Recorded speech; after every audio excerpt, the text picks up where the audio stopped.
The Atheist Experience. I'm your host, Matt Dillahunty. Joining me this week, Tracy Harris. Welcome back. Hey. And Tracy Harris and her magical jars, which we'll get to here in a little while. We are live. Today is Sunday, February 22nd, 2009. The Atheist Experience is a television program on public access TV, sponsored by the Atheist Community of Austin. I almost forgot what we were and where, what's going on. We are what we are. We're live, in case you couldn't tell by all the mess-ups. We're sponsored by the Atheist Community of Austin, a nonprofit educational organization that promotes positive atheism and the separation of church and state. The ACA has weekly meetings every Sunday at Romeo's on Barton Springs Road, beginning at around 11:30, except for the first Sunday of the month, when we host a lecture series at the Austin History Center, located at the corner of 9th and Guadalupe, all here in beautiful Austin. There won't be a lecture for March.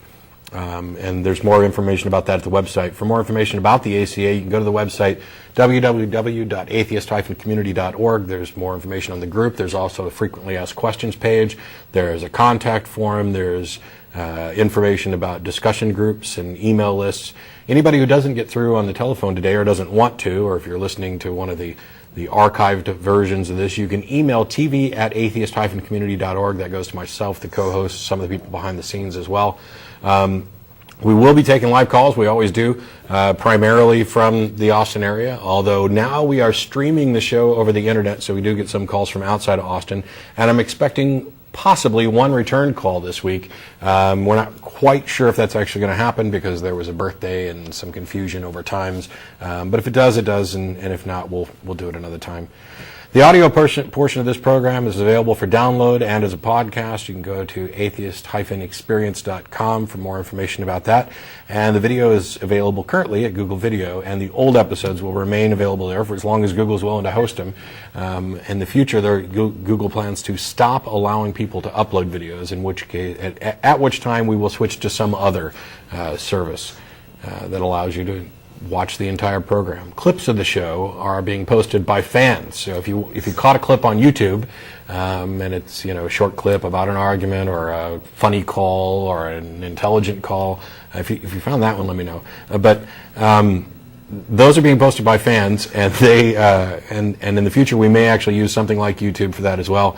They've already posted the announcements on YouTube. I was semi-joking when I suggested that they do that, but at least it's given people the opportunity to head over to the website and find out more about the show, email us, catch up on full episodes and things like that. In addition to this show, the ACA also sponsors a bi-weekly internet audio podcast called The Nonprofits. That's PROPHETS, and you go to nonprofitsradio.com for more information about that. We were live yesterday, and we were live the week before, because we skipped a week.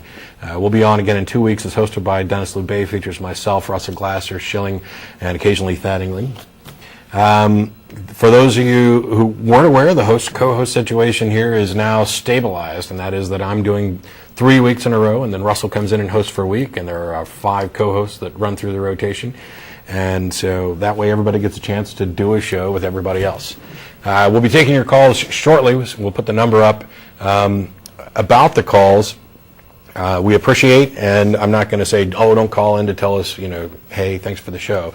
We appreciate all that, but I think most of the people who would say, gosh, I love the show, really like hearing the calls that are, at least contentious, or a discussion or a debate, or maybe an argument, or maybe just a stupid, why don't we die when the sun goes down? Whatever the case may be, if your call is, hey, this weird thing happened to me, and I believe it and you should too, call. Hey, I believe this and you're stupid for not believing it, feel free to call. If it's, hey, I like the show, you guys are doing a good job, call if you can, but let's try and keep some lines open. And today the lines are actually short because I'm locking in one line for Matt Slick. Upcoming events, there's a Godless Pub Crawl March 6th. That's a Friday, I believe. Yeah, I think it is the Friday. So it's actually a week from this coming Friday. We're putting together some T-shirts and stuff. Schilling's organizing it, and for those people who'd like to come and participate and would like a T-shirt, you need to get an email in so we can kind of get a head count on how many shirts we need to get and have ready. I don't have price information and couldn't give it to you if I had it. We're going to, all the information about the event should be available on the website, atheist-community.org. In addition to those events and the lecture, we have a number of other events on a regular basis. We have solstice parties and things, but each week we have Atheist Happy Hour at the Dog and Duck Pub every Thursday, beginning around 7 o'clock at the corner of 17th and Guadalupe. Any atheist or atheist-friendly person is welcome to come to any of our events. You don't have to be a member to attend, but if you're coming down to preach, proselytize, or provoke, please don't. Just call in or send an email or whatever you need to do. And by the way, regarding email, we can't possibly answer all the email that comes in.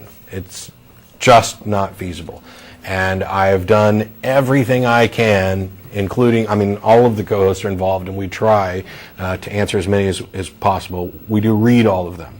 I've done everything I can to answer every email that comes in, and it is, I kid you not, it's just not possible. Maybe if the only thing I did all week long was answer emails and get ready for the next week's show, it might be possible. Unfortunately, I have a job, because we do all this for free, and that sucks up a good chunk of my life, and I like to sleep, and I also, occasionally like to play games or other things that are entertaining and lighthearted so that I don't lose my damn mind.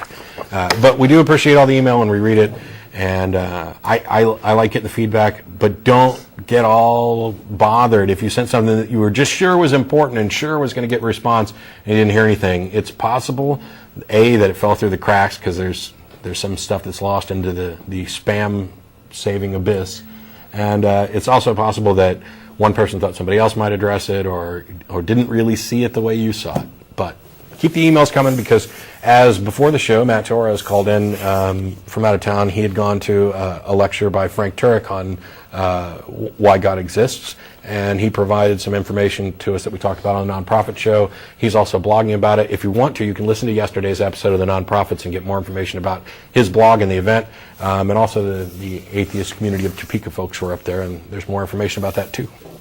How you doing? Good. Is your brain melted? Is my brain melted? Not yet. Well, it either is or isn't. That's right. It's melted or it is not melted. We'll get to that eventually. Okay. We're going to take one call real quick before Tracy gets started. We've got Nicholas in Singapore. Hey, Matt, how are you? Good. How you doing? I'm great. I'm calling from Monday morning, 6 a.m. here. It's Monday morning for you. It's not for me. Yeah, I know. I'm just so happy to finally be able to talk to you guys. That's I've been watching weird. you on YouTube on past clips, so it's nice to actually watch new shows. All right. Well, I in kind of keeping with the new spirit and the fact that we're on limited telephone lines today with a lot to get to, why don't you just go ahead and get to whatever your question is, and we'll see if we can't give you an answer or at least say we don't know. Okay, well, I was wondering your opinion on Boethius' The Consolation of Philosophy, where he postulates that God is elect happiness. What? God is happiness? Yeah, basically, God is not a creator. God is the drive or the Okay. conscience all men are striving. Right. Okay. You could make anything you want to and label it God however you want, but that doesn't mean that you're communicating in any effective way. We already have a word for happiness, and that's happiness. And so why call happiness God? To me, what this is, and I talked about this 2 nonprofits ago because Schilling and I had a discussion. This is one of my biggest pet peeves. Our purpose is to communicate and communicate effectively. Words themselves have no intrinsic meaning or value. They're labels to concepts that we have, and the only way communication can happen is if we're using labels that we both have a similar or near identical understanding of. And so if I tell you that I'm happy and you speak English and you have the same understanding of happy that I do, you pretty much know what I'm talking about. But if I tell you I believe in God, that word has other meanings other than happiness. So by saying that you think, and I'm not saying you, obviously, I know you're talking about somebody else's position, but saying that you think God is just happiness or God is love or whatever is useless. There's no point in adding that label. And what it does is it tells me that the individual is so enamored of this God label and is infusing this God label itself with some intrinsic value that they feel the need to constantly redefine it so that they don't lose that word. Go ahead, lose the word. If it can be redefined to be anything, then it's nothing. It's a meaningless construct. Or to me, another way to look at it is just that they're simply being metaphorical. Yeah. They're just applying a word, God is happiness, my cats are happiness to me.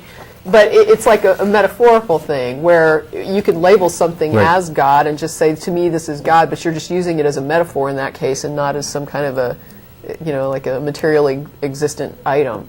Yeah, so it's either metaphor, in which case, congratulations, they're kind of poetic, Yeah. or they're actually trying to make an existential claim, in which case they're just playing with labels, pointlessly. Well, I think I agree with the idea that it's a metaphor, because it's more than just a happiness that you get with being with your family, or reading a good book, or watching a good movie, or watching a sunset. It's more of a collective unconscious happiness that we're all kind of striving for, but we never quite reach. Good like that feelings. perfect happiness that all men or all humans are trying to get to, never quite reach. So it is sort of an allegorical, metaphorical idea. Yeah. But I think it's more than just calling one thing something else. Yeah. Well, I don't know that there's any disagreement here, and I don't necessarily have too much more to say on the relabeling of God, but I appreciate the call, and I want to go ahead and get started on the stuff that Tracy brought in. All right, great. Well, thank you. Thanks, Nicholas. Appreciate it. I should ask him how the weather was in Singapore. That was going to be my shtick. Somebody calls in from How's the outside. I weather? ask them, And "How's the tell weather?" us it's great. You should be in Austin. It's I had, beautiful. I got short sleeves and the air on. I'm wearing a scarf. Yeah, she's wearing a scarf, and I'm in short I'm always sleeves. freezing in the studio, though. That's why. It can get a little chilly in here, All except right. in the summer. So Wait, let's do the first chunk. yeah, and then- let's get started. So if you're on the line, please hang on, because we want to get started on the subject for today, and you don't necessarily have to talk about that. Okay. Today On I you. brought a model that I made that is meant to demonstrate particular fallacies. And I find it interesting because in my mind this thing demonstrates a load of fallacies. It's not just one. It's like handles a lot of them. And the way these are set up, what they model is, in this jar there is existent dice. Can we get zoomed in If a you can little see bit? them. It's a jar with dice inside it. Is there a close-up or is it I not don't working? Okay, and then in the second jar, I have non-existent dice. And in the final jar, I have transcendent supernatural dice. And for the sake of the first, I guess, game or experiment or a demonstration, we're going to accept that the supernatural transcendent dice, in fact, are existent. So we're going to say that in this jar are supernatural transcendent dice. In this jar is non-existent dice, and in this jar we have existent dice. I was going to bring a kitchen scale, but I think I can describe that part of it without demonstrating it, and people will understand what I was going to do, which was to take the dice out of the jar, weigh the jar, put the dice back in the jar, weigh the jar, and demonstrate that the die add weight so that they have mass and weight. But you can also see that they reflect light, that we can observe them because they reflect light, and also they make a considerably annoying tonal sound, so that they do make, sound. They are responsible for sound waves when they clink around and hit the jar. So they have some substantial material existence that is fairly well demonstrated, just simply inherently by the dice. And so for the first thing I want to do, I want to put the camera on Matt for just a second. Just on Matt. Okay. And now I want to come back to the jars. Okay. Now I've put the jars all together, and what I want to ask to consider is what we want to do now is separate these things into two groups. We want to separate into a group of existent items with the assumption that the supernatural transcendent dice exist, and non-existent items, which would be the group with the non-existent dice. Okay. And so my question is, how do we do that? We guess. I'm going to guess that those are the ones that don't exist. Well, how do we know if you're right? You could just take it on faith. In other words, we have no criteria with which to determine whether or not Matt chose the right jar, whether or not he pulled the non-existent dice out, or whether he actually pulled the existent transcendent and supernatural dice out. We can't test it because the supernatural dice have the exact same attributes as the non-existent dice. There is no difference between the two. And the problem when we define something as supernatural and transcendent and then we give it all of the same material qualities as nothing in a context of dice, Right. we basically eviscerate the term existence and exist because we no longer have any criteria that determines what exists from what does not exist. And so we have to kill the word exist in order to say that supernatural transcendent dice exist. It no longer has meaning because it's no longer discernible from non-existence. So I wanted to just sort of demonstrate that. We've talked about it before on the show, but I wanted to kind of show how it works. Yeah, and oddly enough, if I'd have grabbed this one and said, this is the one that doesn't exist, that would have just been stupid. Right. And this isn't a matter of just being able to see it. Right. And as you mentioned, you know, there's can weight. hear it, you can doesn't weigh matter. it, Whatever you can- characteristics Right. you give to Right. something that which exists in reality. I mean, Right. that's what we're talking about is within the construct of reality. What is real? And in part, you could make the argument that maybe one of these contains more molecules of air than that one, and Sure. we're unable to discern which one's which right now. Sure. That's you're correct, and that's a limitation on our ability to discern at this moment at this table. Right. But in a lab we could. Right. And then you could say that, well, maybe there's just our inability to discern the difference between a transcendent existent object and a non-existent object is just a limitation of our ability to discern. Maybe it is. Yeah, fine. We still need criteria for existence. Yeah. So if that is, The if point, existence, though, is that if it's beyond our ability to discern, Right. you can't make any statement about which one is. Existence so you can't, it is- exists, you just can't tell it. Existence is whatever is materially manifest, Yeah. and what is not is considered non-existent until such time as it demonstrates a material manifestation. It is possible that there are supernatural die in this jar. Yeah. But what I'm saying is, if we can't tell them apart from non-die, Yeah. And what is the difference between nothing and the something that is the same as nothing? Yeah, and I'm trying to avoid getting hung up on the visible or the tactile or anything else like Right. that. The analogy here, if we remove these, Right. and we just have these two, and one of them has transcendent existent dice, and the other one has nothing, there's no dice, non-existent dice. What's happening when you talk to people who believe in a God or who believe in the supernatural, they're saying, this is the one that has the transcendent dice in it, and I can tell, and I'm sorry that you can't tell, but I know that this is the one. And, okay, how do you know? You can get all kinds of different answers. Right, and we're gonna These talk about dice that. have revealed themselves to me. Right. Really? Then do it again. Well, that's one of the things I have here later, but we can talk I'm about jumping it. ahead. That's okay. One of the things, if you switch over to the next page on number 5, one of the things I said is, Although, if I feel or believe, oh, okay. Do you want to go to that? yeah. Okay. So keep that burning in your mind for a little while, because we have on the line a caller from last week, Matt Slick from Crom.org. You there, Matt? Hey, I'm here. How are you? How you doing? I'm Matt. Yeah. We spoke by email, and Tracy Harris is with me as well. Hi, Tracy. I wanted to I don't know, get a couple things out of the way, kind of clearing up for last week, and some of this is directed to you, and some of it's directed to the people that watch the show. I don't know how familiar you are with the show. In addition to the fact that we broadcast to Austin on public access television, we also stream the show live over the internet, and then the shows are uploaded, so some people see things a week later, a year later, 5 years later. The show's been on for 11 years, so some people are behind the curve, and I don't have any other method of correcting things.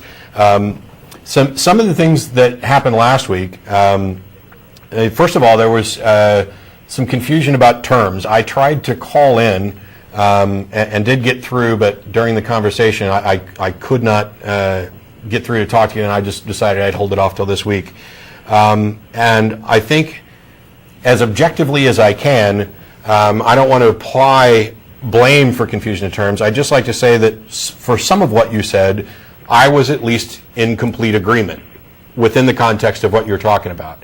And I wanted to see if this week, and I have actually the printout, for those people who are interested, the website is carm.org, that's carm.org, and if you click on, I think the easiest way to navigate to this actual transcendent argument for the existence of God is, there's a link there for secular movements, and then one for atheism, and then you'll probably find a link for is atheism viable, and then there's a link from there. I don't know, Matt, is there a shorter way to get there? Oh, that sounds pretty good. All right.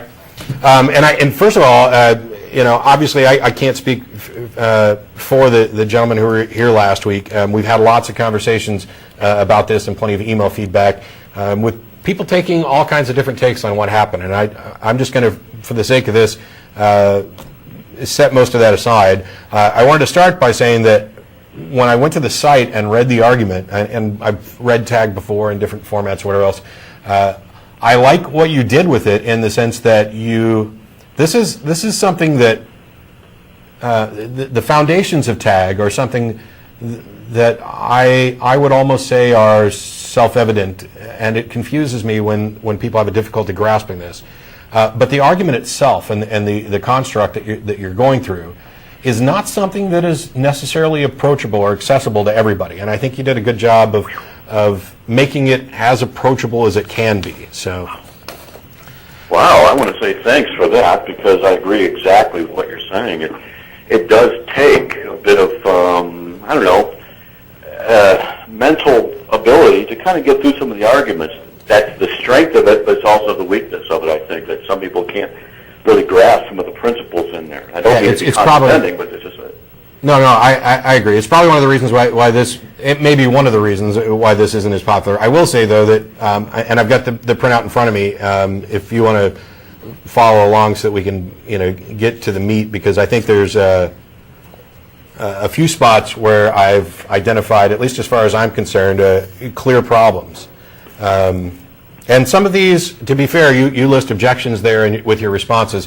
Some of the objections I'm going to launch are similar to, or perhaps contextually identical to some objections you've received. And in that case, I'm not necessarily sure that I buy the response that you gave. Some of these I did not see at the website as well. But starting with number one, and by the way, part of the confusion from last week, and this is for the viewers and for you as well. When you started talking, in your written version, you're very clear. You logical absolutes, so that the person who's reading this knows that you're not talking about just logic, as in the model that we use, the application of these absolutes. You're talking about the absolutes themselves, and we're talking about classical logic as well, Aristotelian syllogistic logic. Although I'd argue that all the other versions are still dependent upon this. I mean, we're talking about something that's absolute in that sense. Matt, I'm surprised again. Well said. I told you I'm in agreement here.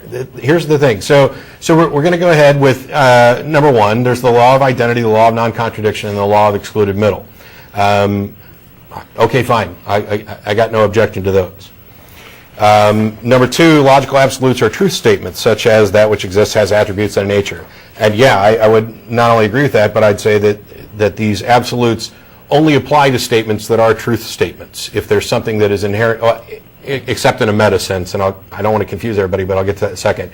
If there's a statement like, this statement is false, which is internally contradictory, these absolutes don't say that any statement you could make is necessarily true or false. These absolutes say that any statement you could make have the characteristics of whatever that statement is, and not the characteristics of whatever that statement isn't. Did you follow? Let me jump in. I'm with you. this statement is false, does not fall into the category of excluded middle, but under the category of non-contradiction, because Right. it's a self-refuting statement. Yeah. I'm with you there, too. Okay? So then we get to logical absolutes or transcendent. Actually, I'm for the purposes of this, number 3 is logical absolutes form the basis of rational discourse.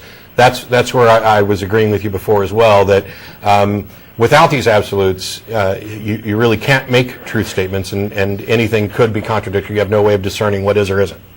That's correct. Okay, so number 4, logical absolutes are transcendent. This is the one where you kind of got an objection, although I think that the discussion was referencing 2 different things, and also I think that a lot of I don't want to say atheists, that's not actually correct. Secularists have a knee-jerk reaction to the word transcendent, and it's justified in the sense that how transcendent is used colloquially is something that we would obviously launch an objection to. But that's not the usage you're talking about here. Really, your usage is, it might be better just to say non-contingent. It's not contingent upon space, time, matter, or thought. Yes. As far as logical absolutes not be contingent upon thought, the nature of logical absolutes is that they are conceptual. Thought is conceptual. Well, you're getting ahead of me. You're getting ahead of me. And actually, to be fair, I did move ahead, so go ahead. So I wouldn't necessarily agree with the last premise there in that they're not of thought or things like that, but they're not contingent upon physical existence. Yeah. And the reason we know that is because of the property material. You probably get into that. I'll let you read through it, the property function. But go ahead. So we've reached essentially the first part where I think there's a problem, and that is in number 4 on number 3. 4 sub 3, you say logical absolutes are not dependent on people. That is, they are not the product of human thinking. My response to that is, I agree, they are not the product of human thinking, and we're talking about the absolutes here.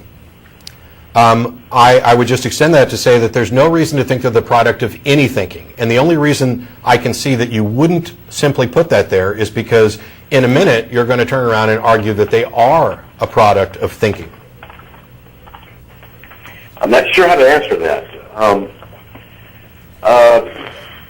Because, let's see if I can get this out. To say that the product of thinking, since they are conceptual by nature, it's like saying they have to exist if someone thinks them. But then is the thinking the process that brings the result of a logical absolute? Well, then you'd fall back under the category of them being formed by someone's thinking. That wouldn't work. Well, I think that's partly why I'm objecting to. Well, we're not quite to number 6 yet, but we are because we're meshing this together a little bit.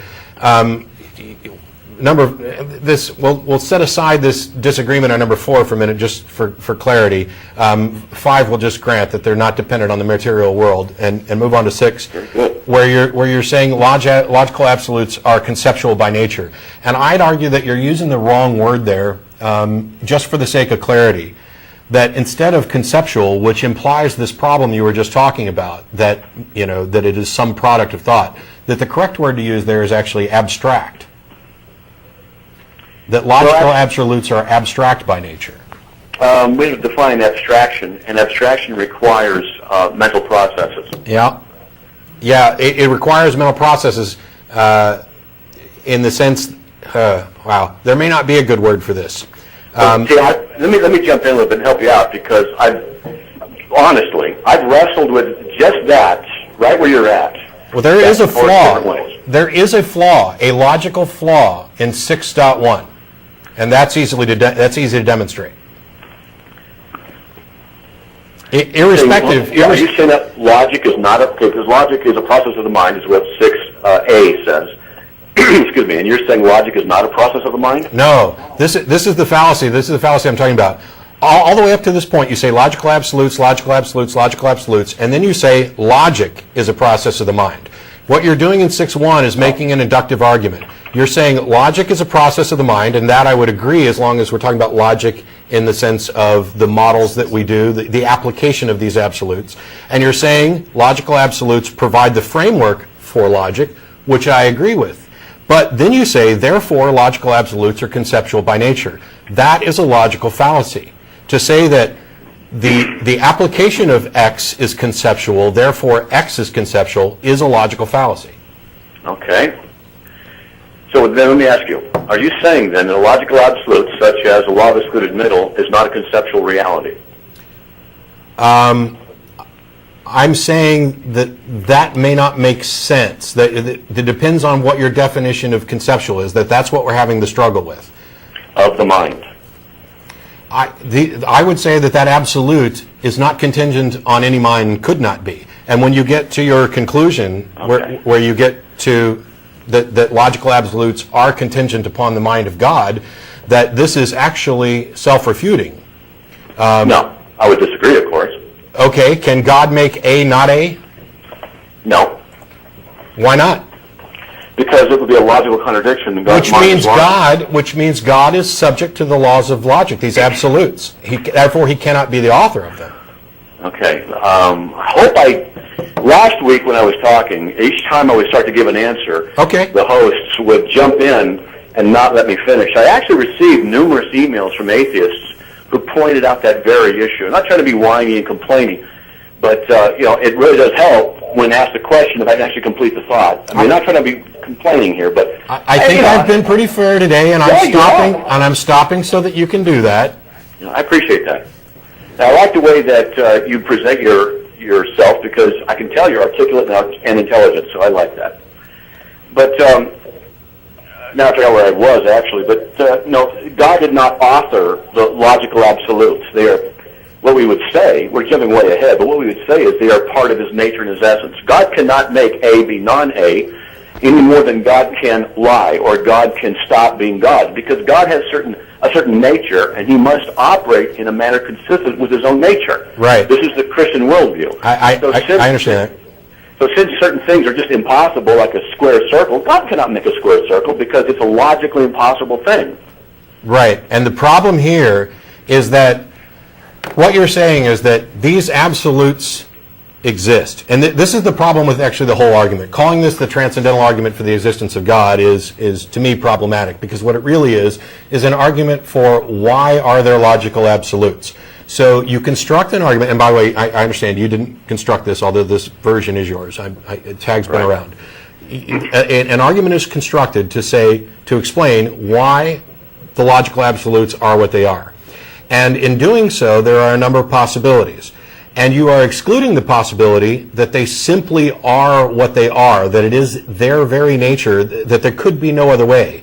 And then when you get to your conclusion to say they are God, you're either equating God to logical absolutes, which means you're just affirming that logical absolutes exist and are what they are by nature and labeling those absolutes God, or you are claiming that God and logical absolutes are somehow synonymous but not the same, and if that's the case, you've made no argument for the existence of God, you've simply argued for the existence of these absolutes. And to say that it's just a part of God's nature is fundamentally no different from saying that those absolutes are what they are because that's their nature. They couldn't be another way. All right, well, let's back up then. Let's go through the argument. Okay. See, logic does exist. We use it. It's based upon logical principles. We already went over those, the first, second, third laws of logic. The nature of these logical laws are that they are transcendent. They are not dependent upon space and time for their validity. They are conceptual in the sense that they exist in the mind. You cannot go out to a field and dig in a bunch of dirt and find the logical absolute called the law of identity. You cannot freeze them, weigh them, measure their length or their color. It doesn't work like that. Can I pause here for a second, because I think this is where the first equivocation comes in.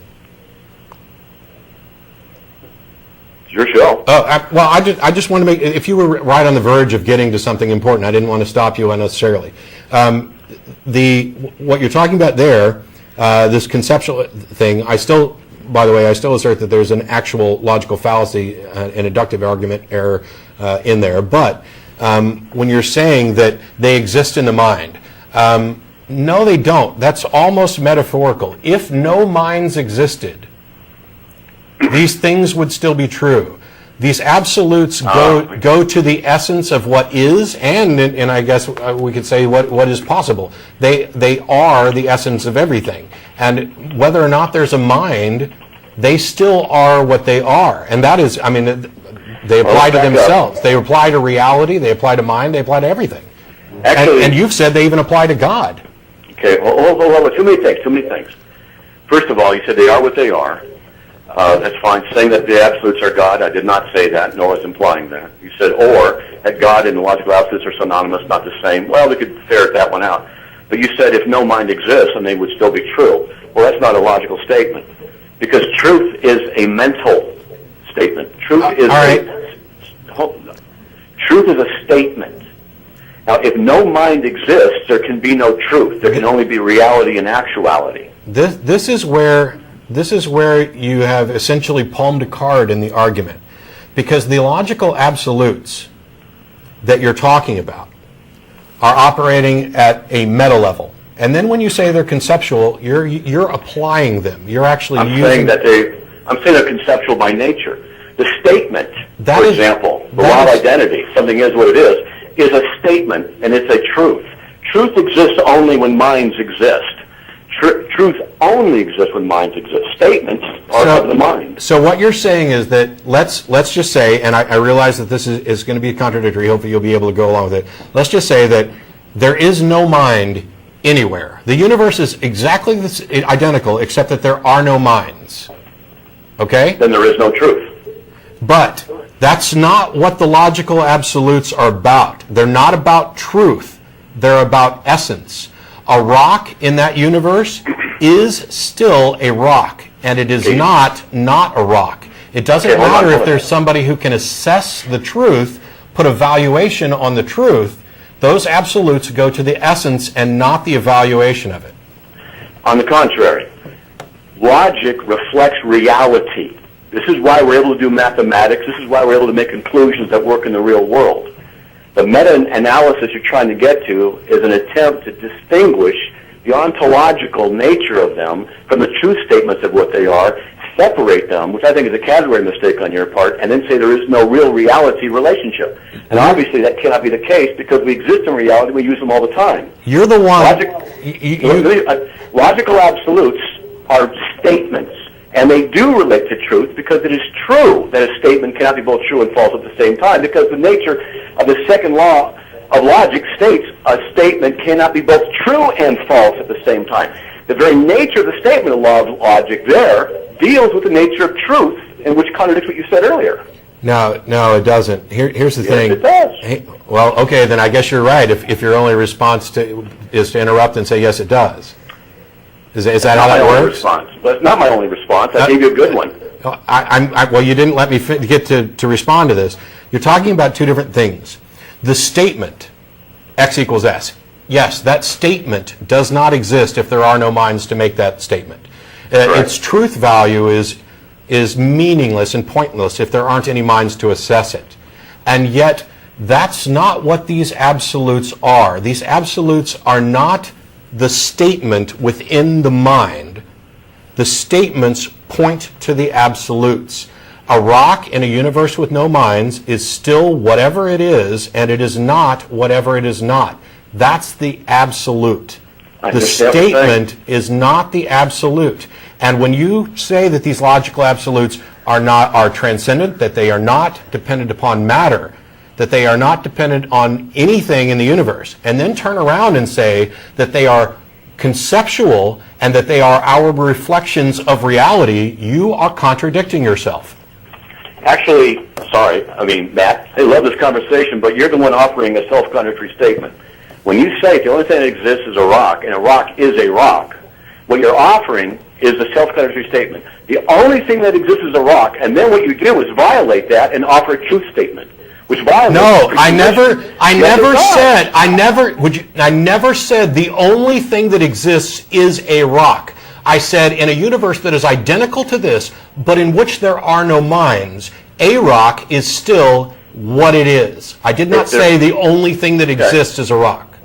If there are no minds, and a rock is in existence, and you make the statement that it is true as it is, you are making a truth statement. I am making a true statement. I am making a true statement in this universe where minds exist. In the other universe where no minds exist, no truth statement could be made, but the rock is still a rock, and it's still not a rock. Then what you're doing is affirming that the law of identity is still true, whether or not you're there to know it or not. Exactly. That's what we mean by absolute and non-contingent. So then you have a non-contingent, conceptual absolute, not dependent upon a mind. Not conceptual. That's the contingent. How can a statement not be conceptual? The statement is occurring in this universe. There would be no statement in the other universe, but the essence would be the same. How can a statement exist without a mind? It cannot. Because the logical absolutes are essential and not conceptual. Okay, what you're doing is saying that the nature of logic itself is concomitant with the existence of physical properties. No, because because they apply even if there is nothing. Nothing. The application is of the mind. I agree. The application of this is of the mind. The So application why do you keep using conceptual applications to verify a non-conceptual situation? Because you have to talk about it. Exactly. You cannot do it without mind. Truth doesn't exist without a mind. The logical absolutes, by necessity, require a mind. This is the contradiction in your thing. You're saying that X is conceptual, therefore the thing that X is based upon is conceptual. No, that's a fallacy. That's a fallacy. No. That's like saying my lust is emotional, therefore the object of my lust is also emotional. It's a category fallacy. No, that's called a fallacy of division. Look, the nature of the logical absolutes. Logic is a process of proper inference. The proper inference occurs in the mind. Logic is a process of the mind. Agreed. The logical basis of logic itself is on basic conceptual laws. They are statements that we codify. All you do is when you say, hey, look, we are the ones codifying what already exists, you're not saying anything other than they are either the property of the universe, which can't be, or we are inventing them by codifying them. And you're saying then that what they really are dependent upon human minds for their existence. No. What I'm saying, I agreed with almost everything up to the end, except that what you've done is you've talked about two different things. You've talked about logic, and that is the process that we go through, the thinking, the model that we build in our mind that reflects reality. That is necessarily conceptual. But these logical absolutes that we talked about, they're not logic, they are the foundations upon which logic is built. They are true. They are true, and they are true. And you went to universe, and you went to reality. They are true, irrespective. I can't believe I almost said irregardless. That was a good one. You got me so flustered. You're using me let me use non-words. They are true, irrespective of the subject. They are essentially true. Reality is reality, and it's not reality. It applies to every reality. It applies to anything you could think of, including things that don't exist. Now, the application of this is conceptual. That I grant. But the concept is pointing to something physical. It's like saying I have a concept of an apple, and it's not the same as the apple, and the apple is not a concept. But there is a physical apple that I'm pointing to. That's not a perfect analogy because we're pointing to something physical. Our logical thought processes, the application of these absolutes, and in some cases, we use other things because, like modal logic deals with possibility inferences towards necessity. But that's our attempt to understand the universe in which we live. And there is a presumption that it operates under certain rules, and that there is consistency throughout this. Those are all things that we do perhaps in the scientific investigation. But begging the question. But at the core, these three absolutes of classical logic that were sorted out at the time of Aristotle, they address, for example, in a syllogism, they address the validity of the structure. They are content agnostic. A equals A does not equal not A, and it's not neither or both at the same time.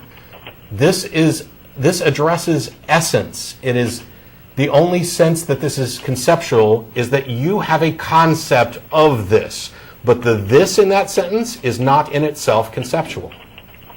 Otherwise, you have the situation where A equals A or A does not equal not A is based on somebody's thought.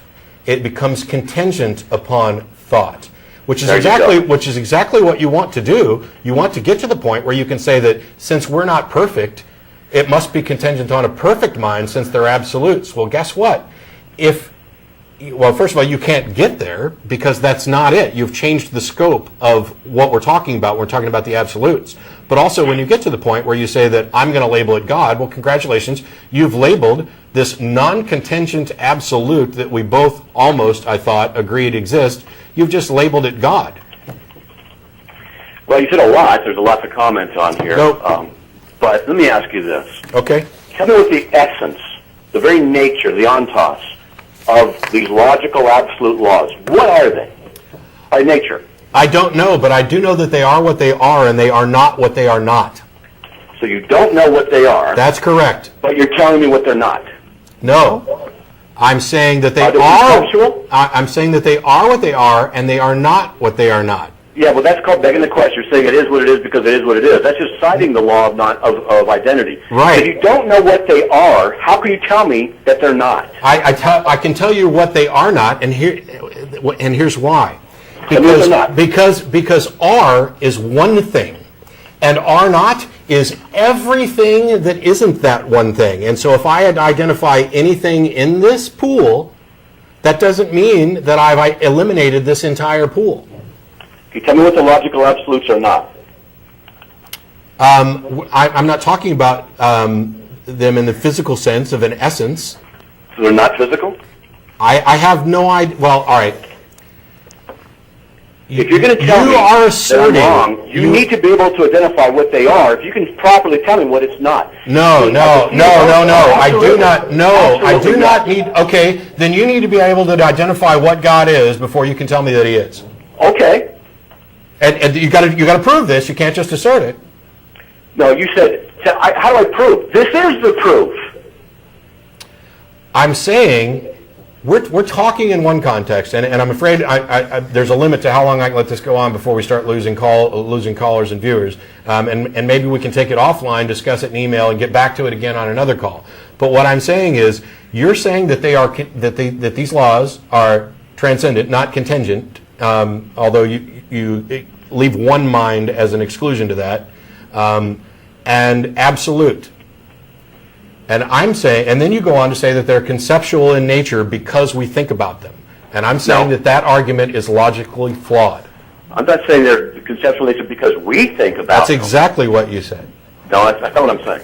I'm saying that we are able to think about them, and because we can recognize them doesn't mean that they are of our minds. It means that we recognize them. It's the same as I recognize them in my backyard. What is it? So what are you recognizing? Essence. So what are you recognizing? Because if you say, I can recognize an apple, hang on, because if you say, I can recognize an apple, and therefore the apple is conceptual, that is exactly what you're saying in this point, and that's the fallacy I'm pointing out. Okay. You're citing the law of identity. Look, I'm a theologian, and if someone were to come to me and say the Trinity is one God in three modes or forms, I'd say, no, that is not right. The reason it's not right is because it violates what the true definition of it really is. This is what it really is. I'm able to recognize what is wrong because I know what it really and truthfully is. How do you know? How do you know? Because I know from the Scriptures what it is. That's a whole other topic. If you want me to come back on and discuss the Trinity, I will. But here's the thing. The principle is this. And if you were to tell me that I'm wrong about deciding what they are, defining what they are, and you can't even tell me what they really are, then you have no logical business of telling me that I'm wrong. That, sir, is a complete fallacy. I identified a logical fallacy in your argument. My inability to tell you exactly what they are does not mean that I can't identify one of the things they're not. But that is all irrelevant to the point that you have built this on a logical fallacy. You have said that logic, our thought process, is conceptual, and therefore the absolutes upon which it is founded are also conceptual. And that is fundamentally the same as saying I have a concept of an apple, and therefore the apple is also conceptual. That is flawed. The argument is flawed. It's not what I'm saying. But I'm saying that I'm sorry that you don't see it that way, but the structure is the same. Well, I can say the same thing about you, Matt, respectfully. I'm sorry you don't see it that way. But the fact is, you don't have a standard by which you can judge whether these logical absolutes are or are not conceptual. I'm asking you for a list. Tell me what they are not. I will write them down here on my computer as we're talking. You're asking me to prove that a God doesn't exist, essentially. No, I'm not. And I don't. Yes, you are, essentially. No, I'm not. Yes, you are. Let me finish. No, I'm not. I'm asking you to tell me. I'm going to hang up on you in a second, Matt, if you don't let me finish this. I'm making an analogy here. I'm sorry that your brain missed it. You are essentially asking me to prove that a God doesn't exist and claiming that a God does exist in your mind until I actually demonstrate that he doesn't. That's what you're doing, the same thing with these logical absolutes, because you're saying, and you just said a second ago, that if I can't tell you what they aren't, I can't tell you what they are. No, I do not believe in putting an atheist on the spot and saying, prove God does not exist. It's proving Then stop doing it. I don't do that, and that's not what I'm doing. I tell Christians to stop doing it. You just did it with regard, not God, with regard to the logical absolute. No, you said, because these things are not conceptual by nature. Okay, great. Then what are they? And you couldn't tell me what they really are. They are non-conceptual. There are two possibilities. They are conceptual or non-conceptual, and I'm saying they're non-conceptual. Okay, great. Now we're making progress. I said that an hour ago. If they're non-conceptual, then I'm going to assume that what you're meaning is they're physical. No, non-conceptual does not mean physical. It means non-conceptual. It means that it's not conceptual. Whether or not it's physical or not is not the issue. You're making a fallacy. You're making a fallacy of exclusion. You're saying there's either physical or conceptual, and that's all there is. That'd be a false dichotomy, not exclusion. You are excluding other options. False dichotomy is a fallacy of exclusion. I want you to tell me what they actually are. I told you, they're non-conceptual. What does that mean? It means they're not concepts. Okay, so logical absolutes are not concepts. That's correct. Okay, they're not concepts. Are they not anything else? I have no idea. Okay. What does anything else mean? So that you know for a fact that these things are not concepts. Do you know for a fact they're absolutes? The statements are non-concepts. So A is equal to A. That's a non-concept. A is equal to A. It's a non-concept. It is not a concept, but we can conceive of that. The statement is not the essence. But it's not a concept, but we can conceive of it. You know of any place where A equals A exists outside of the mind? It doesn't exist. It doesn't exist? That's then correct. How come we're talking about it? No. Now you've really changed scopes, because existence, I'm sorry if we're using a different word here, goes back to what is in reality. These things. Is my thought a reality? These things transcend reality. Reality is subject to them. Do your thoughts exist? My thoughts exist, yes. Okay, then we have concepts that really exist. Yes, we do. So, the statement, but I said that they're not concepts. A is a conceptual statement. It exists. Yes, the conceptual statement, A equals A, exists. So that it exists in your mind? The conceptual statement, A equals A, exists. The actual thing that statement points to is not a concept. It is a truth statement, which is conceptual by nature, which properly reflects reality. You cannot give me the necessary preconditions for intelligibility. The only thing you can do is presuppose the validity of logic without it giving the necessary conditions for its existence. The very argument of TAG is this. They are conceptual by nature because they are of the mind. They only occur in minds. You don't find them under rocks. You can't freeze them. You can't take a picture of them. They are immutable. If you say that they are not of the mind, then you have to tell me, what are they? Whatever your argument is, I don't care, Matt. Whatever you say, that's what it's not going to be. That's not helping the argument at all. I would want an atheist. I'm not trying to help your argument. I'm trying to show you where you went wrong. But with all respect, Matt, you're not. I mean, we both will not agree on this. I identified a fallacy in there, and it's a fallacy of structure. I've corrected many of the times you've cited a fallacy being wrong, saying, no, that's not it, it's actually this one. No, you have said it's not a fallacy, but you haven't actually corrected it. You've just said that it's not a fallacy. What we're talking about here is, and you keep changing scope. Woo. There is in my mind a concept statement, A equals A. That concept statement is a concept in my mind. It points to something, just as a concept of an apple points to something. In the apple case, it points to something physical. In the concept A equals A, it points to something abstract. Yep. Did you invent the concept? No. It's not dependent upon you. It's not. The concept itself, that concept statement, is not dependent upon me, but it is Right. the concept statement itself is contingent upon my existence and my ability to conceive it. Because if I'm not here, then my concept disappears. So different minds can take these things up and bring them in or out of existence according to Yes. their creative ability? No, they don't bring them in and out of existence. They bring the concepts in and out of existence. Whatever concepts you have in your mind, you have brought them into existence in your mind. Not in reality, not as a physical thing, in your mind. Let me run with that a little bit. You're an atheist who denies the existence of God, period, right? Wow, where'd you get that from? I'm going somewhere, but am I right? Let me ask you this. I'll say you are, because at least for every practical definition of God that I've ever heard that's not, God is love or happiness or something where God is being a label stuck onto something else, or God is the logical absolutes. Yes, I don't believe in any of those other gods. I don't believe in those supernatural, transcendent thinking minds. Okay, so you are a materialistic naturalist then? Essentially. Okay.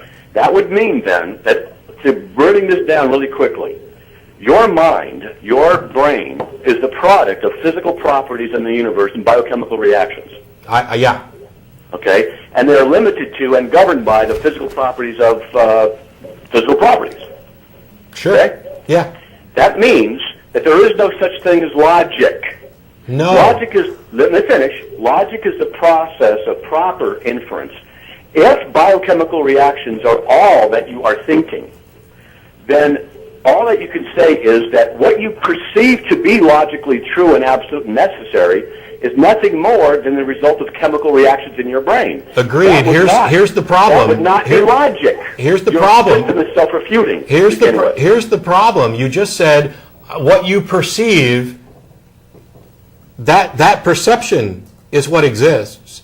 That concept... in the mind. Yes. And only in the mind. You're talking about empiricism and epistemology here. Yes, that concept exists in my mind. In naturalism, logic doesn't have a place of its own transcendent existence in any way. There's nothing more than the That's properties of correct, chemical because reactions. it's an abstract.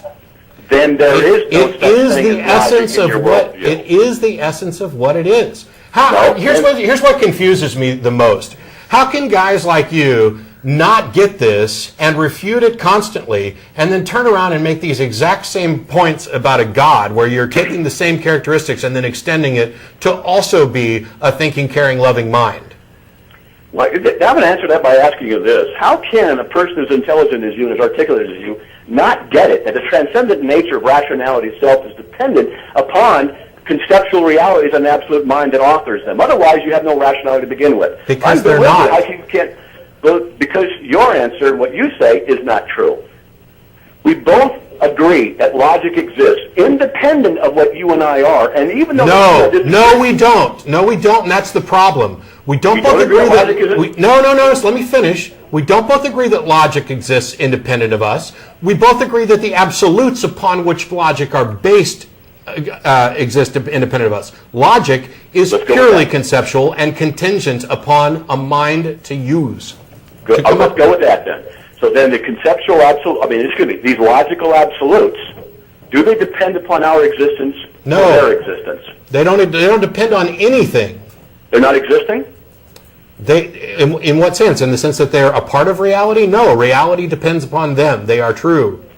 But you said they're non-physical, so what other options are there? I don't know. You Abstract. don't know? Abstract. So wait. You're telling me about what they are and aren't, and arguing against them, but you don't even know what they are. Well, this is actually one of the things that I find most laughable about apologists, and I won't even ask for you to not take this personally. Once again, you get to this point where I don't know is such a bafflingly unacceptable answer to you. This is the colossal arrogance of the theist position, that they're unable to say, I don't know, maybe we'll find out someday. And instead of accepting an I don't know, they just go ahead and leap to the first thing that seems most reasonable to them. If I were in a formal debate with you out there in Austin, Texas, and we're debating this issue, and you said, after I asked you, tell me what the nature and the essence of these things are, and you said, I just don't know. I'm going to come back again and say, in a formal debate where we're supposed to be using logic, you're telling me what logic is not, but you can't even tell me what it is, in any way, shape, or form.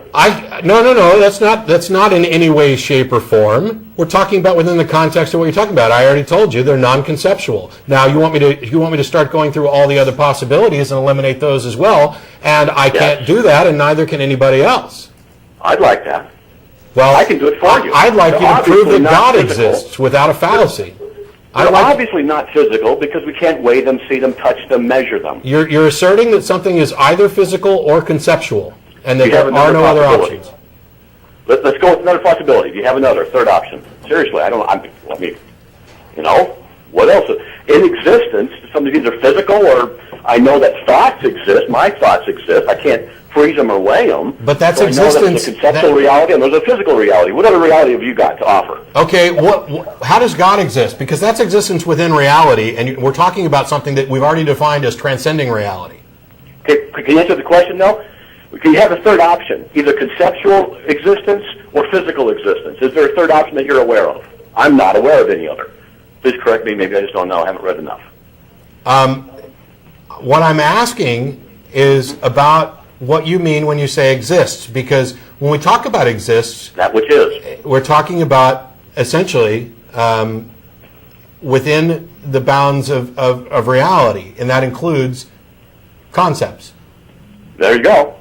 Concepts and physical nature. But that existence is subject to those absolutes, which is why we agreed in the first place that they are transcendent, that they are not contingent upon any matter, any space, or any time. The flaw here, one of the other flaws that I didn't quite get to address, is in the bigger scope of the argument, which is you're asking, why are the laws of absolute what they are? And why is a question regarding causality, and causality is necessarily temporal, and we have already excluded something because we're talking about something that transcends time. You're asking something that is essentially nonsense. No. Okay, well that's the best answer I've ever heard. If we only have two possibilities to account for something, I'm not saying there's only two in this situation. I'm saying if there is. I agree. If you only have two and one of them is negated, then the other one is validated automatically. And prove to me that there are only two possibilities, because the only thing you've done so far is say, I only can think of two, can you think of others? You haven't proved that there are only two. I don't know of any other, and I'm with you, you're being correct here, that you haven't proven that there's any other, but this is it. There is either the physical and non-physical, either conceptual or non-conceptual. You also are required to offer me a third option. If I say these are the two options, I'm not required to prove the exclusion of all others, because it'd be like you saying, don't ask me to prove God does not exist. I'm asking you to demonstrate what does exist, a third option. If you don't have a third option, then you cannot say that the logical absolutes are not conceptual. You could say they are, but you cannot logically hold to that position if you cannot give me rationally a third option. No, I don't need a third option because I went with the second option. The option was they were either conceptual or not conceptual, and I'm going with not conceptual because conceptual makes them physical. Because because what's the third option? Conceptual makes them contingent upon thought. That's the problem. What's the third option?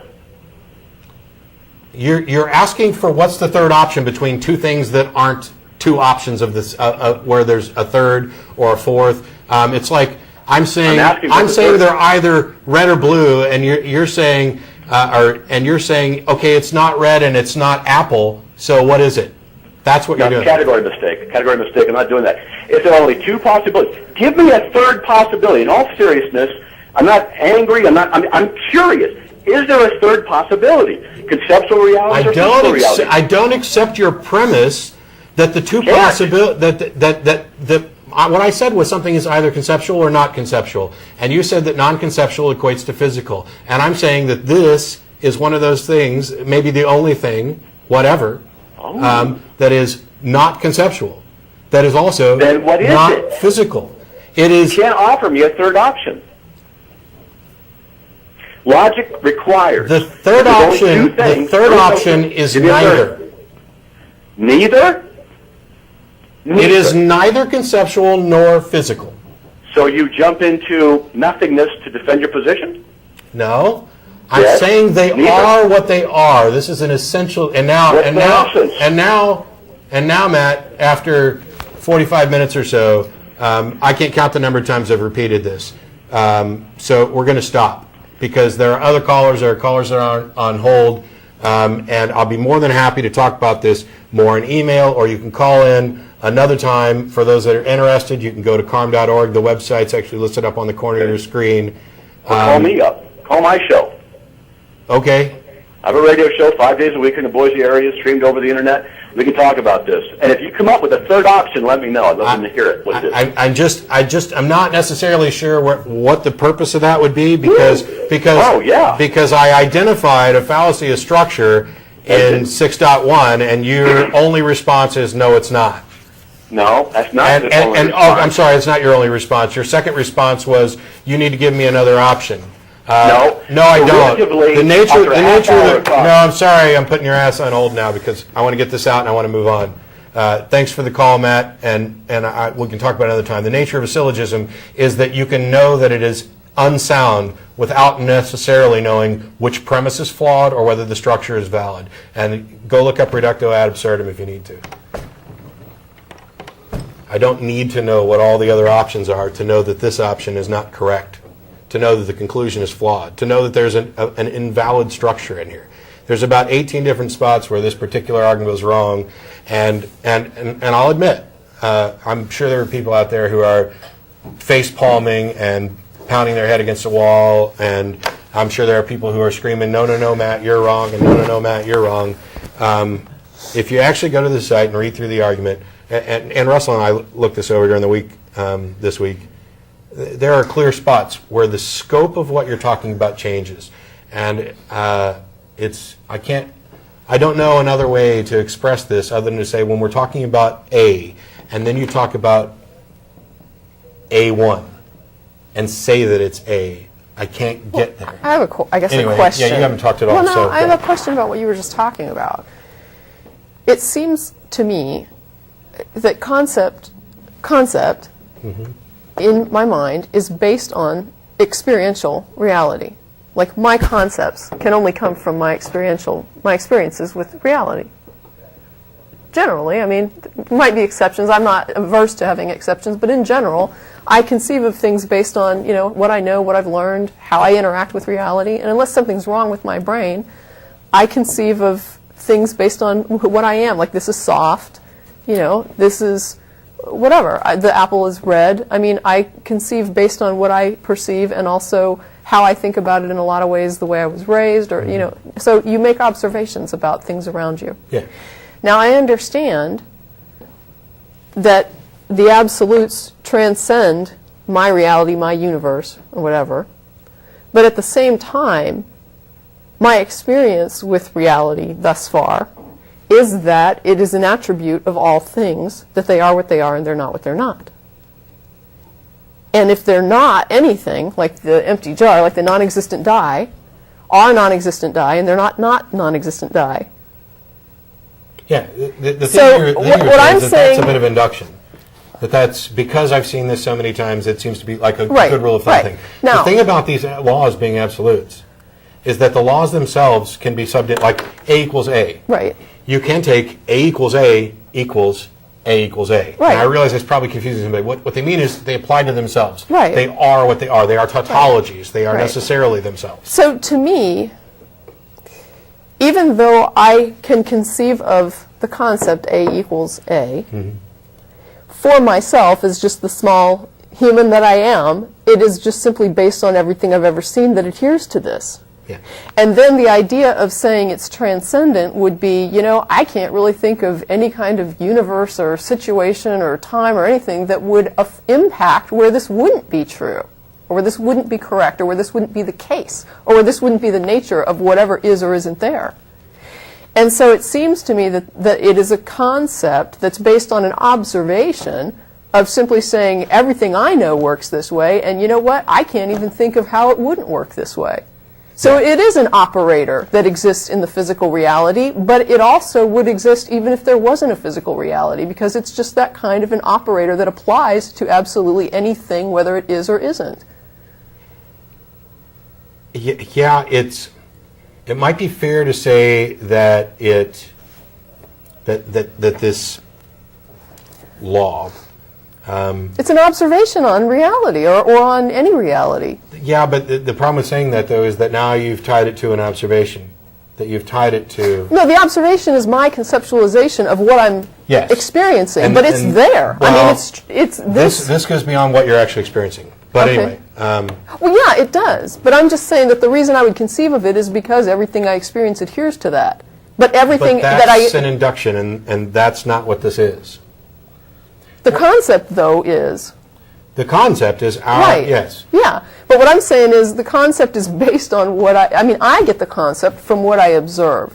But then what I can realize beyond that, what can I extrapolate beyond that, is that even things I couldn't observe, anything I could possibly make up, this would apply to. Yeah. And so... And it applies to itself. I think that in our minds, the concept does derive from reality, from physical reality. But that doesn't mean that it wouldn't apply to any kind of abstraction. It could. His question, though, was about the actual thing that we're talking about.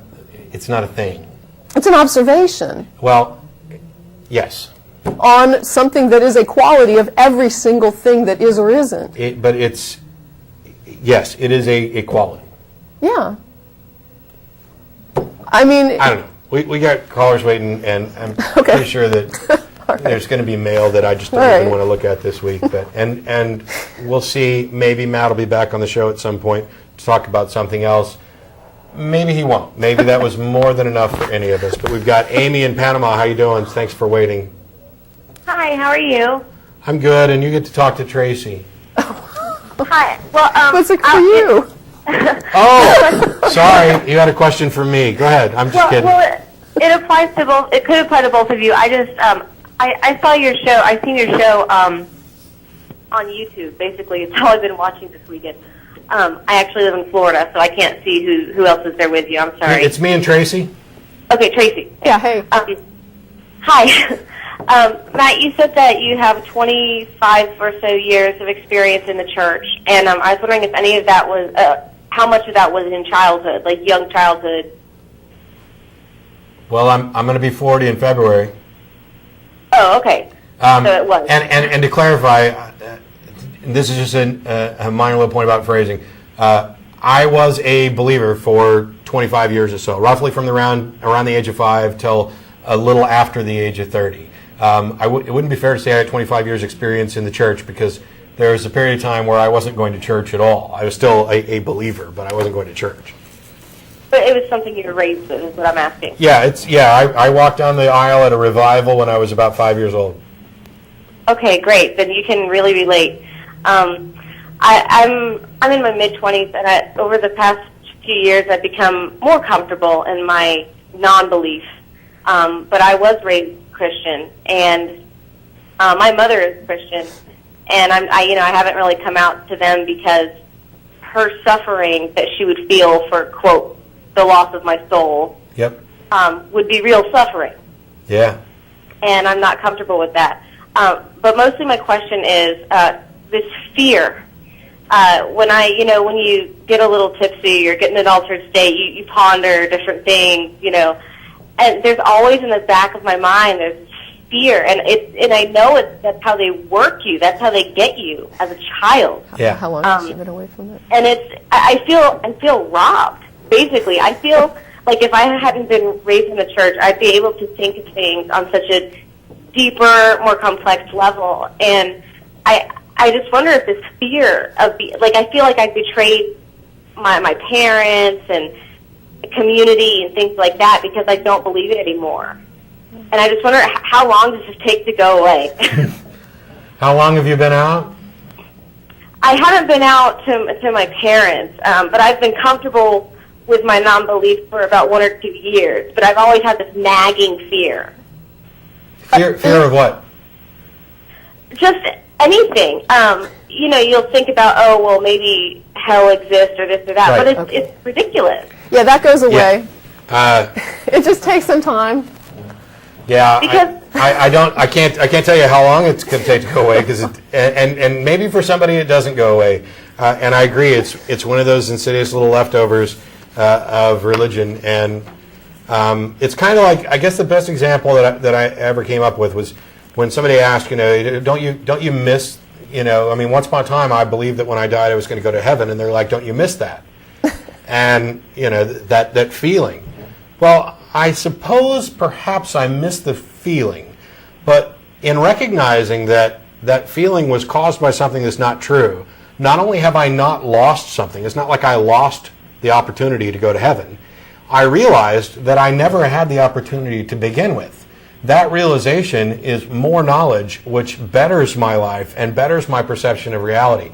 Everything that could have been a negative about this, the discovery that it is a negative is a positive, and it outweighs everything that was negative. I just want to add, somebody wrote in and I just compared it to like a stray cat that I adopted. And all my cats that I've had that have been taken care of since they were kittens, they'll lay on the floor, and when I walk by, they don't move, and I have to step over them. But this cat that I picked up as a stray, if you even walk near him, he gets up and runs away like you're going to step on him or kick him. And it breaks my heart to see that, because I know that he's afraid of me, even though I would never hurt him. But whatever his past is, he's obviously afraid of being kicked or stepped on, and he moves out of the way if he sees you walking near him.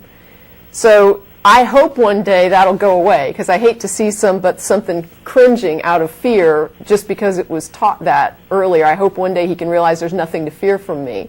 And that's the thing. It's like sometimes it just takes time to learn that, you know what, I don't have to be living in fear of these things. And when it's ingrained in you, it takes a little while to go away. It is, and I'm also envious because I try to live an ethical lifestyle. If I wrong somebody, that guilt stays with me so long. Yeah. And all these people that I know, I mean, my mother's a good person, but most of the people that I experience, I live in the Deep South and all that, they identify as Christians, and they're some of the nastiest people. And it just makes me so envious that at the end of the week, they can just go in and pray, and they don't have to feel bad about themselves. Yeah. It irritates me so much because I do something and I have guilt, and they can just feel like, Jesus forgave them. Yeah. And it's just... And while I understand it, and your feeling, and I agree, I'm no longer envious of them. To me, it's like envying somebody who shoots up heroin to forget the pain they're going through. I don't envy them. I think that's kind of pitiful. The guilt that you feel is a good thing. It's like feeling pain is a good thing. It's what tells you to take your hand off the stove. The guilt that you feel when you wrong somebody is a good thing. It's what keeps you from doing it again. And these people who can go in and have it all absolved without any effort or work, who get to go on and feel good right away, they're the ones who are going to go out and do it again. Yeah, I mean, people around here are very, very openly religious. I mean, we had a prayer at our work get-together, and it was so uncomfortable, and it's just, Yeah. I just, I know how their character is, and it's just, There's a reason why so many Catholics walk into confession week after week confessing the same crap. the same thing. And I'm sorry to take up your time, but what do you think about your parents? Did they have a hard time if you told them? Like, I know my mother would be devastated, and she would possibly for the rest of her life be very, very sad.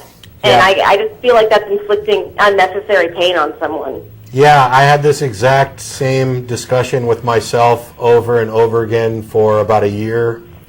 It was, I want to be honest about who I am, especially to the people that I love.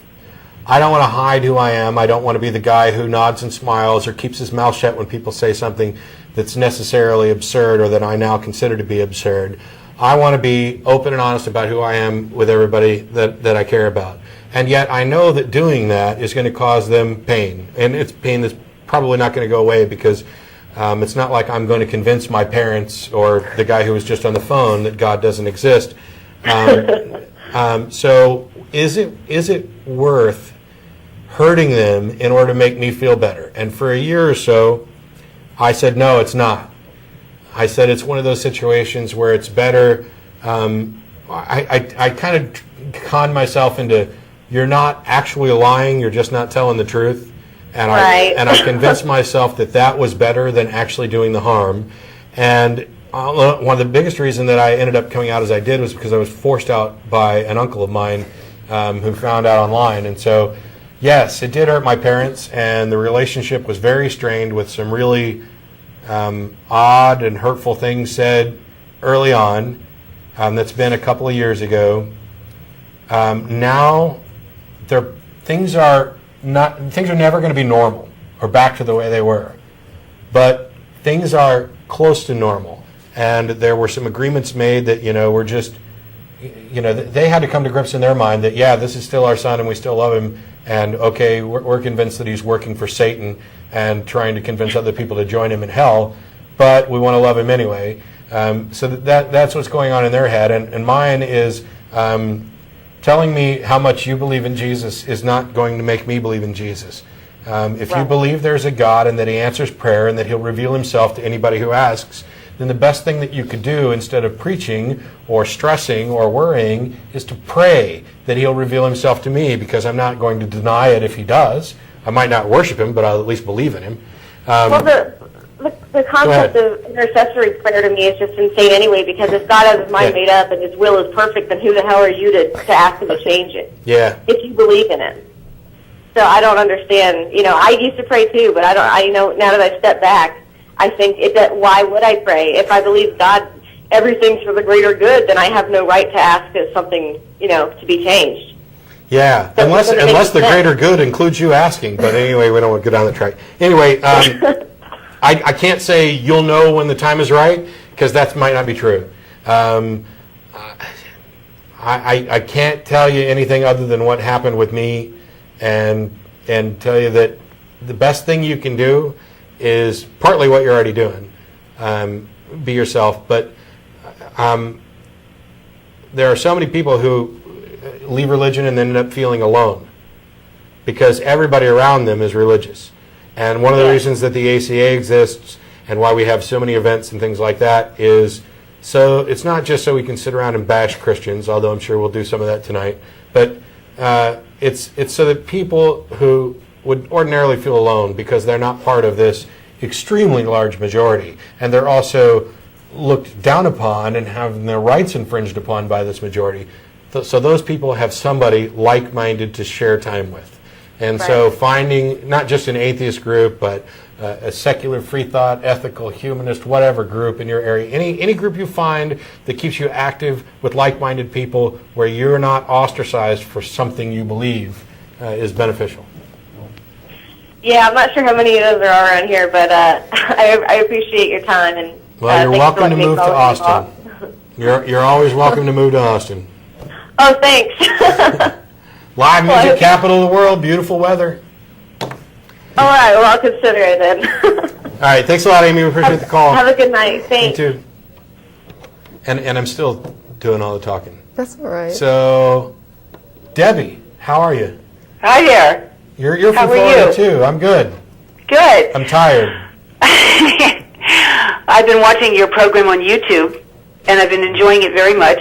Well, thank you. And I thought I'd call because I wanted to talk to you about a couple of things that bother me about religious people. And the first thing that bothers me about them is that when you tell them that you don't believe in God, they tell you to go read the Bible. And what puzzles me is that all you have to do is read the first few sentences of the Bible to know that this is a book of fiction. And what good is it going to do to read more of the Bible and read more stories of more fiction? How is that going to convince you that the Bible is true? Yeah, if I eat one bad apple and I throw up, how is eating the whole barrel going to do me any good? Yeah. So, all you have to do is read the first few lines of Genesis. God created the heavens and the earth in 7 days, and if you're using your good critical thinking skills, hey, this is a book of fantasy because it defies the laws of physics. Yeah. And then if you go on and read about the rib and the apple and the snake and on and on, fantasy plus one fantasy does not equal a reality. A fantasy plus a fantasy equals two fantasies. And it's just, I apply the same logic as when I read, for example, Cinderella, and I read about the fairy godmother, and then I realize immediately, hey, this is a book of fantasy. I don't need to keep reading the book to realize that this is a book of fantasy and listen about the pumpkin and the coach and the mice and being changed into white horses. I get right away that this is a book of fantasy because it defies the laws of science. I will though say this. For things like fables, there's a moral to the story. You do get something out of it, but the point is that moral is true, irrespective of the story, and its truth is evident with no dependence upon the story. Yes. Yeah, it's true in whatever context is true, and it's not true in whatever context it's not true. That's right. Sorry. No, it's okay. I'm hearkening back to my philosophical debate, but go ahead. I mean, I have never read the Bible other than a few words here and there because I was miraculously, if I may use the word, spared being raised in any kind of religious environment. My parents were not atheists that I know of. I've never had a religious discussion with my parents ever, but religion was never, ever mentioned in my family. So I never went to church, I never went to Sunday school, and I never read the Bible. And oddly enough, you're an atheist. Well, yes. And see, I did read the Bible, I did go to church, and I was raised religious, and I am an atheist. That's right. So see, we got there two different paths. No, this is making, different paths. This is making me laugh because I responded to an email tonight, and one of the things somebody had said was something about people's inherent, their inherent belief in a creator God. And I said, if people inherently believed in a creator God, why do we have to indoctrinate them as children? That's right. If you don't indoctrinate them, maybe they don't. We won't know until people stop indoctrinating them. But I tried for years to find a religion that made sense to me, and I investigated several different religions, and none of them made sense. And finally I realized about a year ago, hey, I'm an atheist. And I'm kind of resentful that it took this long to come to that realization because there's this atheist taboo in our culture. All right, Debbie, I got to cut you off. We only got 45 seconds left in the show. I understand the frustration. I went through it as well. And just you can get over it because things happen and you are who you are because of it. There's the crew. Thanks to them. Thanks for everybody for being so patient. Thanks to everybody who sat through this long, drawn-out discussion. We may or may not ever do this again, depending on response. But we'll be back again next week. Don't forget about the upcoming pub crawl. We'll be down at Threadgill's, which I neglected to mention throughout the show, very shortly.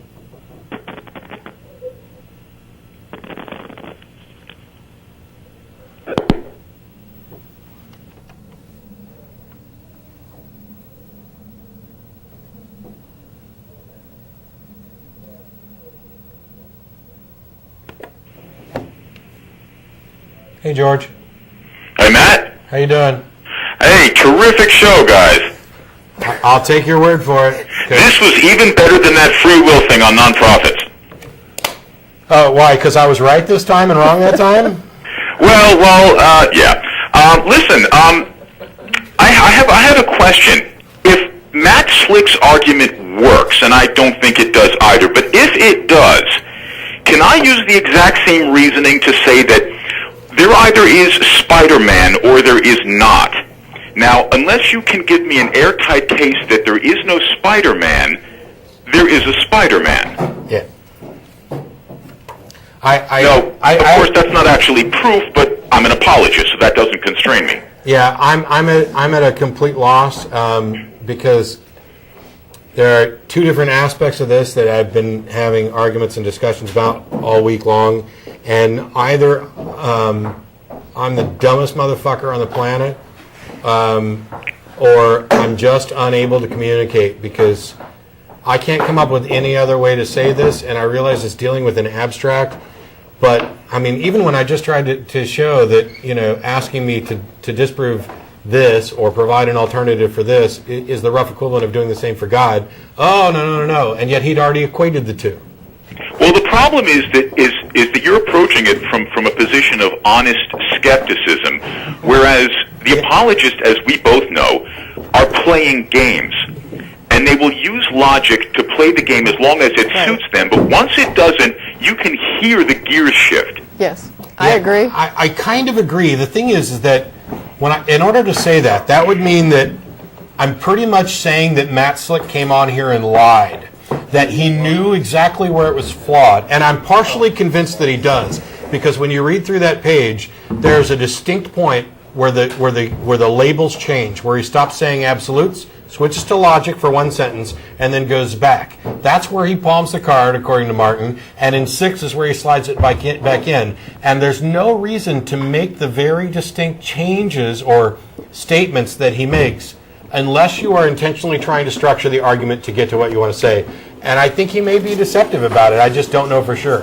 Well, it's the philosophical equivalent of the so-called archaeologists, the biblical archaeologists, who are certainly in love with science as long as it backs them up.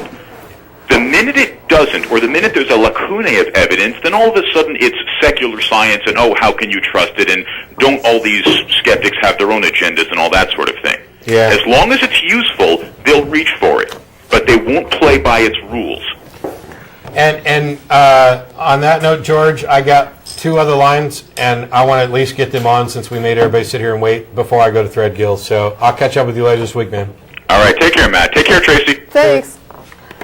They shut down my thing, so I have no idea who's on the phone, but you're off the air. Hello?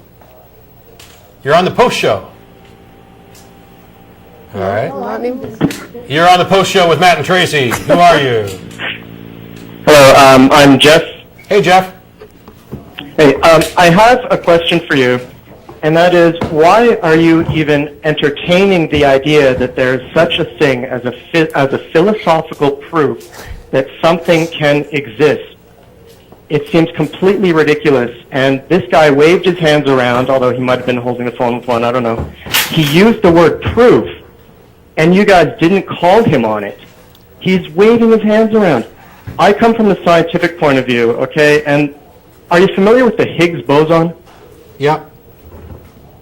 Yeah, so here's this theoretical particle. It matches the model, it matches the math, but we do not declare it proven to exist until we actually detect it. Yeah. And the people who are making these arguments... You know what the difference is here? Tracy and I talked about this before. It's kind of like the mathematical argument that bumblebees can't fly, things like that. And it's because that in all those fields, they're dealing with approximations. A logical syllogism, if you could come up with a simple logical syllogism where the premises were demonstrably true, the form was demonstrably valid, and the conclusion was X exists, then X necessarily exists whether or not you have actually been able to demonstrate it in reality or not. But anything that's real should be able to be detected. I agree. Are you familiar with the ether from the turn of the 19th, 20th century? Yeah, yes. So yes. Here was an argument that the universe requires an external observer. It's kind of the same argument. Requires an external observer. The argument was flawed. All of these examples toward specifics are toward a flawed argument. And what I demonstrated today in talking with Matt is that his argument is actually flawed. But if we had an argument that wasn't flawed, then it is necessarily true. That's the foundation of logic. There are 256 possible syllogisms, not counting reversals of subject-predicate. Out of those, exactly 16 are logically valid, which means that no matter what the content, true premises always lead to true conclusions in those 16 cases. In the case where we've had a logical proof like that, and we've later found out that it's wrong, in every single case, either one of the premises were wrong or the structure was invalid. It is impossible to construct a logically sound argument where the premises are true and have the conclusion not be true. But how can we be sure that his premises are actually even true when they must result in this conclusion that the culmination is to detect this thing? They don't. Matt is saying that there's a problem with his Show that the structure. premises are true. He has multiple premises. Some of them are true. Some of them are not true. Premise one being that these laws of absolutes, I'll grant that one is true. As a matter of fact, I am not only convinced it's true because it has to be true. It's the next premise that is logic is conceptual, or sorry, logic is conceptual. These absolutes are conceptual and therefore contingent upon a mind. That is the premise that's false in his argument, and it's used in a way. So he hasn't constructed an argument that is sound. Well, has there ever been a philosophical proof of the existence of anything? They don't give out Nobel Prizes just because someone's theorized the Higgs boson and it works with the model. You're not talking about formal syllogistic logic. You're talking about the applications of it. You're talking about math. You're talking about approximations. Those things are not absolutes in this sense. If we build a simple syllogism like the Barbara one, where Socrates is a man, all men are mortal, therefore Socrates is mortal, we absolutely know that as long as the two premises are true, that as long as Socrates is a man, and as long as all men are mortal, Socrates is necessarily mortal. It doesn't matter if we know him, if we've ever met him, if he lives on another planet, whatever. But that's not in existence. That's not proving the existence of Socrates. Okay. I don't know that I can come up with an example. Well, what about Tracy? I know Tracy's really into this kind of thing. But we're getting ready to go to dinner, and Mark suggested that you go ahead and email us. Maybe between tonight and whenever I get your email, I'll be able to come up with an example. I'm sure that there is anything where you can establish where there's only two possibilities, X exists or doesn't exist, and you can eliminate doesn't exist, you've demonstrated X exists. But you will never, ever know if it was just because your premises were flawed that you weren't able to prove it one way or the other unless you actually detect it. That is the standard for proof of existence. That is the scientific standard. That's not what we're talking about. If I could absolutely demonstrate that that all of these things are excluded. For example, in my pocket, I either have an elephant or I don't. If I can demonstrate that it is absolutely impossible that I have an elephant in my pocket, then I know that I don't. Now, whether or not I can actually absolutely demonstrate that this is impossible, that is a question that addresses substance and application. That is a question that is the scientific process. That is where it is distinct. A logical syllogism in one of the 16 valid forms, true premises lead to true conclusions, period. Right, but I think, if I understand him right, what he's saying is and you're correct, the problem is a lot of times what would be taken as a true premise might not be true, yes. But you might not know. You might think a premise is true, yeah, right. But you might be scientists wrong. for hundreds of years thought that there had to be an external reference frame to the universe, and there wasn't. But that is a mistake by the people. They are thinking a premise is true when it isn't true. The only thing that logic says is that if the premise is actually true, if both of them are true, then the conclusion is true. Not if you think the premises are true, then the conclusion is true. Well, we're going in circles, but I don't think you would ever know that your premises were true unless you can prove that the culmination is correct. That's fine, and I think that you're making a very good point that I probably agree with, but it's completely irrelevant to whether or not the structure of the argument, true premises lead to true conclusions necessarily. Whether or not we can discover them is a separate issue. But yeah, I the think problem. you can skip the argument completely. Well, I would prefer to. Unfortunately, you can't, because if somebody constructed a logical argument where the conclusion was God exists, and the premises were demonstrably true, and the structure was demonstrably valid, then God exists whether we can demonstrate it any other way or not. It's the proof that is the demonstration. But we went through that, and Yeah. I actually had said to Matt that if the conclusion came out and I just thought it was like physically impossible, I would have to say that regardless of my agreement that the premises were true, I would have to say I was wrong somewhere. Yeah, and by the way, it may be true or false, and you could accept it or reject it in either case. Your willingness to accept it is separate. Yeah, by the way, I think quantum mechanics has something to say about law of identity. Things can be what they are. And Yeah, you and everybody else who emailed about quantum mechanics and relativity, and they're all wrong because let's just go with the indeterminate thing. It either is indeterminate or it is not indeterminate. One or the other. Nothing else. That's it. On some level, these laws always apply. And on that, I got to go. See y'all next week. All right. Thanks for taking my call.